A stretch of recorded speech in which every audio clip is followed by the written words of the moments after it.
So last time we were reading chapter 2, and we were finding out what it's like in Joey Piggs' house. How Grandma's just as crazy and wound up as he is, and there are unfinished projects and puzzles and homework and a paint job not even finished. So let's see what happens next. So he had just finished telling us about his bedroom being painted halfway, that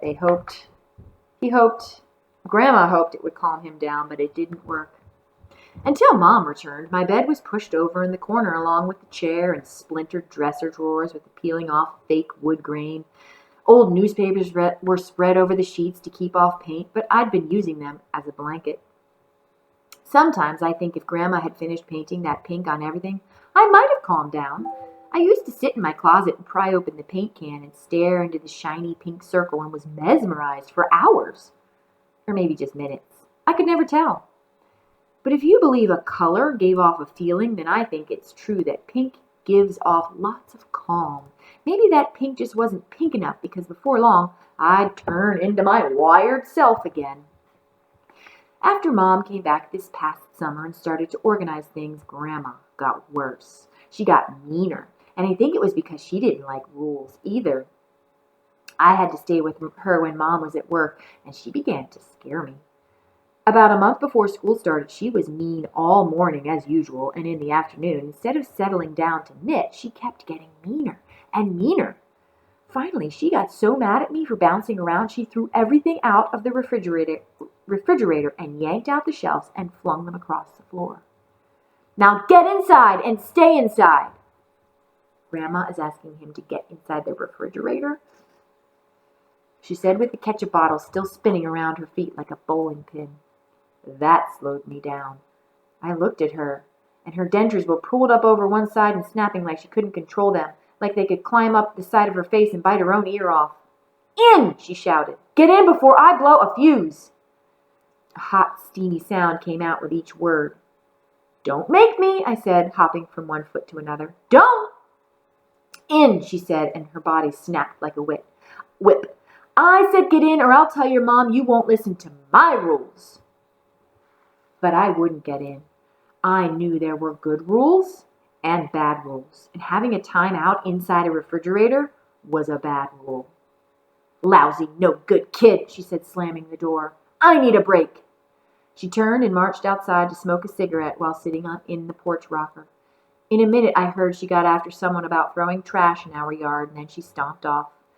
When my mom came home that night from work, I was alone and scared. She saw the kitchen all a mess, and I told her what had happened. "No wonder you're a nervous wreck," Mom said, and she was angry.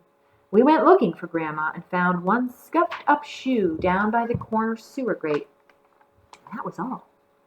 After Mom thought about it, she said Grandma was probably so wired she slipped right down into the sewer and was washed away for good.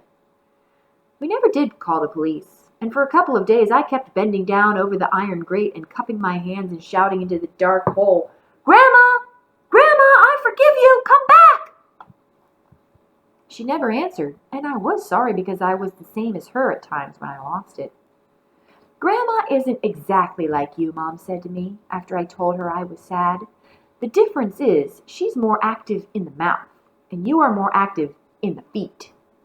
Grandma was always saying the wrong, hurtful things for half the day. Then she spent the other half of the day apologizing. "She has a hyperactive mouth," my mother said, "and you know how sometimes you can't stop moving your feet or swinging on the doors or jumping on the bed?" "Yes," I said, hanging my head and scratching at the dry patch on my scalp that I had already rubbed bald with and was a little bloody. He was rubbing his hair nervously.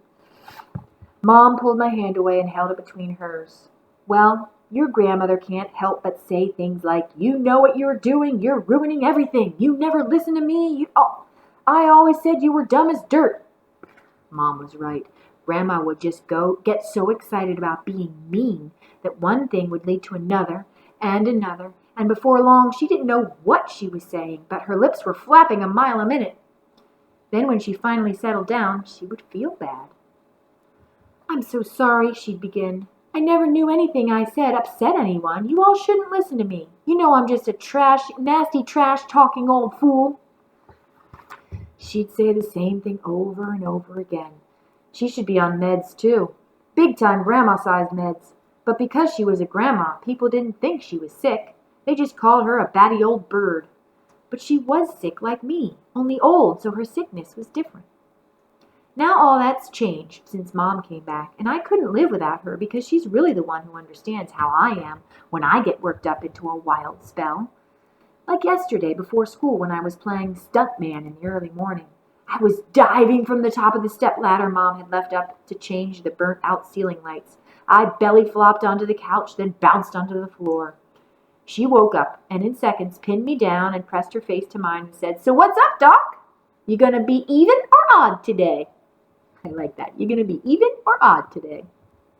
"Can I get back to you on that?" I said, trying to squirm away. Then suddenly she held out both of her fists in front of me. "Pick one," she said. I did, and my pill was in her hand. It's always in her hand, like she is some kind of magic Pez meds dispenser. "See," she said calmly and stroked my head. "You know how to choose what's good for you. So are you going to put the ladder away?" "Yeah," I said, laughing, and got to my feet.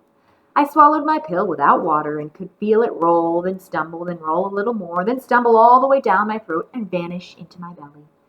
Then I picked the ladder up and darted across the room, but my aim was off and I slammed it into the door jamb. That jarred me.